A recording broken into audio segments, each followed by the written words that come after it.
ఆషాఢ మాసం అయిపోవస్తుంది. ఈ సంవత్సరం ఇంకా గోరింటాకు పెట్టుకోలేదు. ఏమిటో. ఏమండి, రేపు ఎలాగా మీరు బజార్కి వెళ్తారు కదా, నేను ఆఫీస్ నుంచి వచ్చే టైంకి 2 గోరింటాకు పూలను తెచ్చిపెట్టండి. గోరింటాకు పెట్టుకుంటాను. ఆషాఢ మాసం ఒంటికి సెలవని గోరింటాకు పెట్టుకోమంటారు. ఇప్పుడు కూడా కోన్లేనా?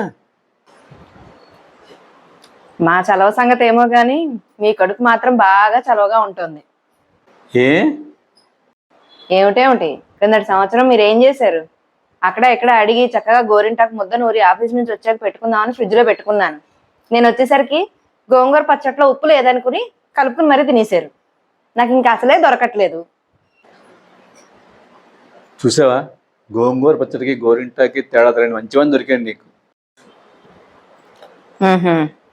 అయితే ఓ పని చేయండి, క్రిందటి సంవత్సరం నా గోరింటాకు గోంగూర పచ్చడిని తినేసినందుకు పనిష్మెంట్గా ఆకంతా వెతికి తీసుకొచ్చి సాయంత్రం నేను వచ్చేసరికి ముద్ద నూరించండి, పెట్టుకుంటాను. నేలమే ఉన్నది నెత్తిమీ రాసుకోవడం అంటే ఇదే. ఆ కోన్ తెచ్చి ఇచ్చేయచ్చు కదా, అనవసరం కలుపుతూ ఉంటాను.